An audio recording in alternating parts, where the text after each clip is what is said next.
Saludos y bienvenidas a una nueva inmersión en el fascinante mundo de la geoquímica. En nuestro encuentro anterior hablamos de cómo las rocas se disuelven, liberando sus componentes al agua. Pero eso nos dejó con una pregunta, una que parece muy simple. Cuando decimos que el hierro, por ejemplo, está disuelto en un río, ¿qué significa realmente? ¿Es un átomo ahí flotando solo? Esa es exactamente la pregunta correcta. Y la respuesta abre una puerta a una complejidad increíble. Pensar en un guión solitario es como ver solo un actor e ignorar toda la obra. Un análisis químico, el de laboratorio, nos da un número, la concentración total. Te dice, no sé, 10 miligramos de hierro por litro. Pero ese número es un resumen muy pobre. ¿Pobre en qué sentido? En que no nos dice nada sobre la personalidad de ese hierro. La personalidad.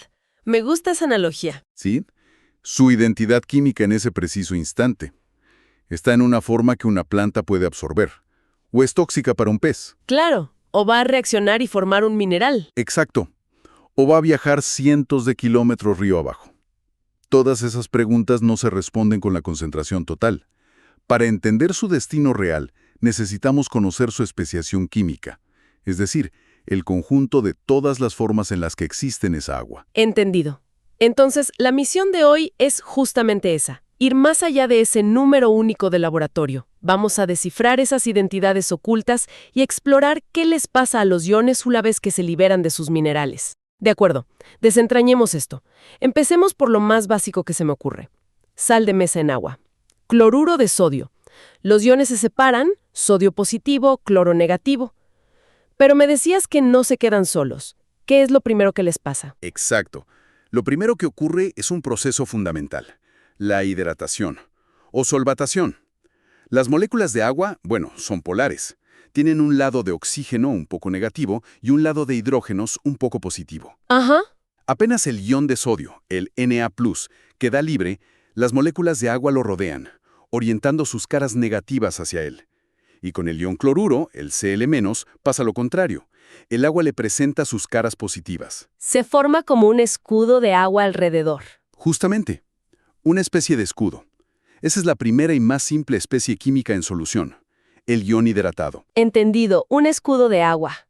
Pero si esto es tan fundamental, ¿por qué insistimos en que la concentración total no alcanza? A ver, supongamos que tenga un informe de agua subterránea que dice 10 partes por millón de hierro.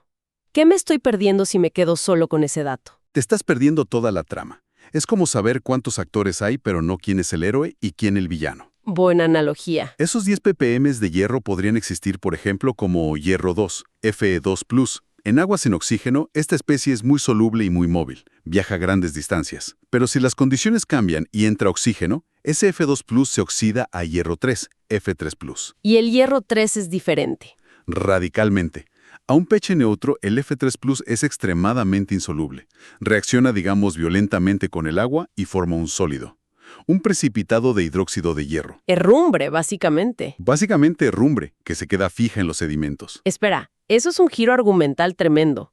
O sea, la misma cantidad total de hierro puede ser o un elemento móvil que viaja con el agua o un sólido inmóvil.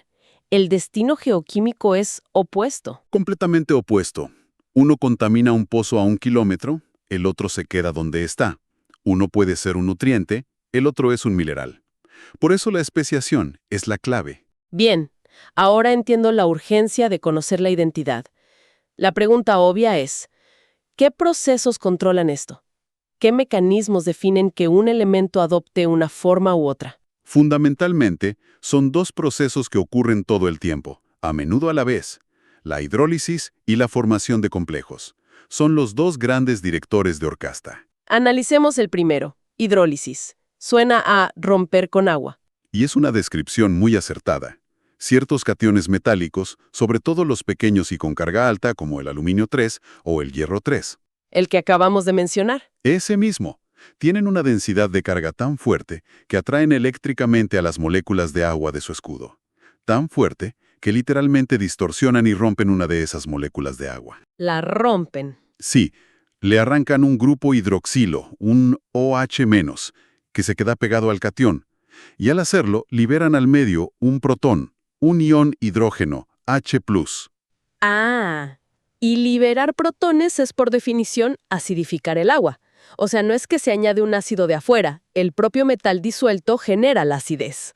Exactamente, has dado en el clavo. Ese es el motor del tristemente famoso drenaje ácido de minas. Cuando la pillita se expone al aire, se oxida y libera enormes cantidades de Fe3+.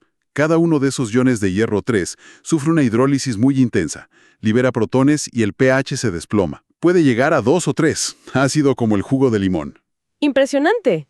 El propio metal crea el ambiente ácido. Entendido. Ahora, ¿cuál es el segundo proceso? La formación de complejos. Este es, si cabe, aún más importante para entender cómo se mueven los elementos.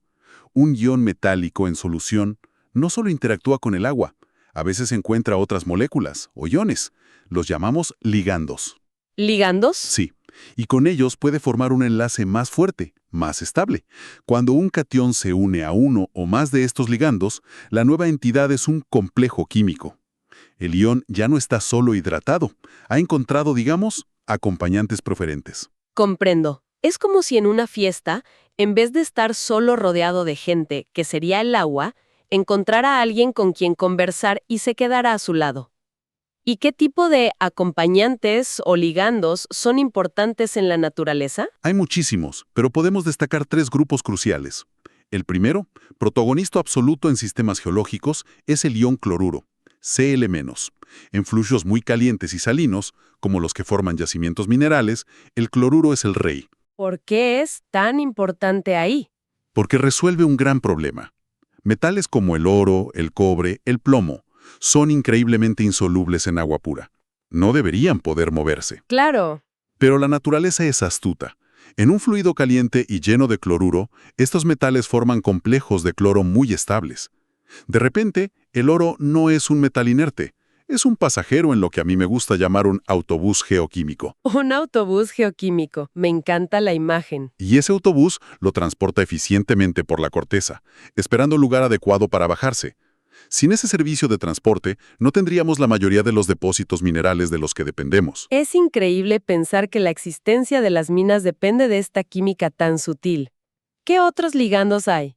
¿Quizás en ambientes más superficiales como un suelo? Ahí entran otros 2 grupos.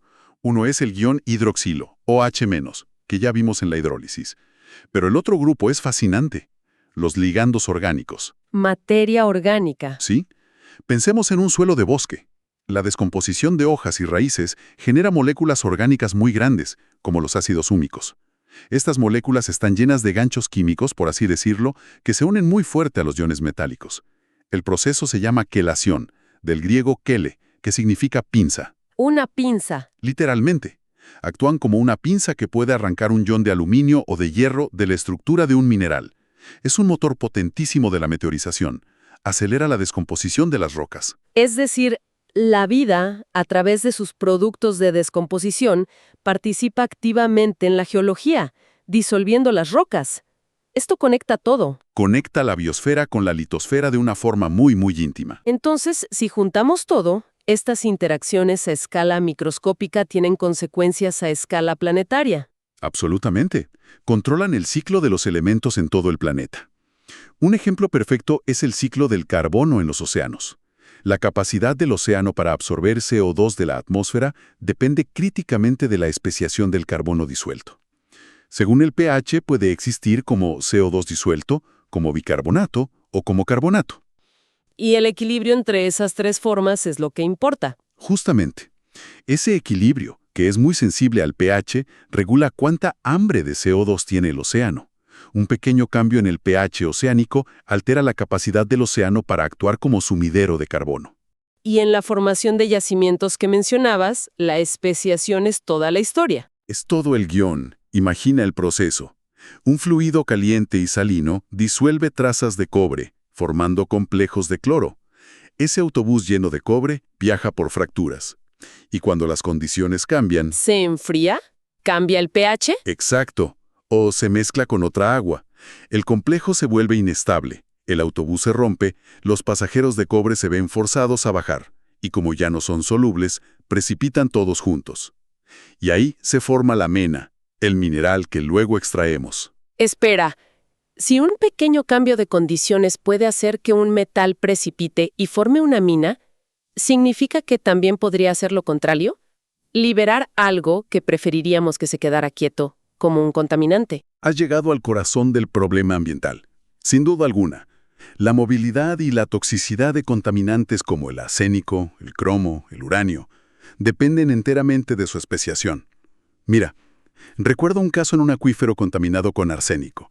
Durante años, los pozos daban niveles bajos. Porque estaba quieto. Estaba inmovilizado, firmemente pegado a minerales de hidróxido de hierro en los sedimentos.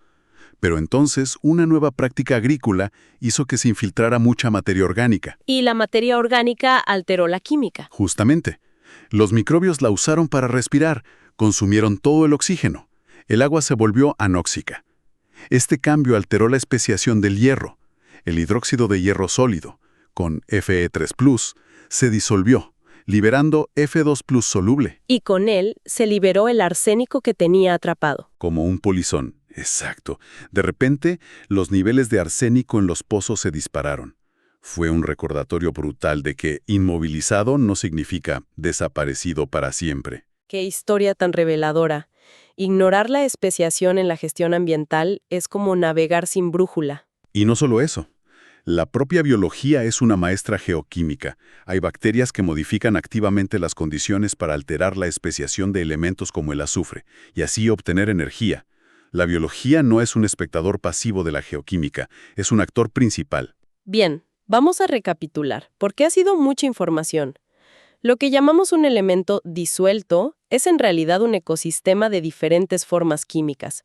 Tenemos el ion con su escudo de agua, las especies que se forman por hidrólisis y una variedad enorme de complejos. Correcto, y es la distribución de un elemento entre todas estas especies, su especiación, lo que dicta su comportamiento. Nos permite pasar de la pregunta simple de ¿cuánto hay? A las preguntas importantes. ¿Qué está haciendo y a dónde irá? Es la clave para entenderlo todo, desde cómo se forman los recursos minerales hasta cómo se mueven los contaminantes. Y cómo funcionan los grandes ciclos biogeoquímicos que mantienen la vida. Exactamente. Así que la próxima vez que veamos un río de aguas rojizas o pensemos en el agua subterránea, hay que recordar ese universo invisible, un baile constante de iones y ligandos que define el destino de cada elemento. Y eso nos deja con una idea para reflexionar. Si la forma química de un elemento determina su destino, y esa forma es sensible a la temperatura, al pH, al oxígeno, ¿cómo podrían los cambios del clima global estar modificando sutilmente la especiación de elementos clave a escala planetaria? Podríamos estar, sin darnos cuenta, redibujando el mapa geoquímico del futuro. Una pregunta profunda y, francamente, un poco inquietante. Y para empezar a responderla, necesitaríamos eso, un mapa. Y resulta que en nuestra próxima exploración abordaremos las herramientas para visualizar estos cambios. Los diagramas de EPH actúan como mapas para navegar el complejo territorio de la especiación de los elementos.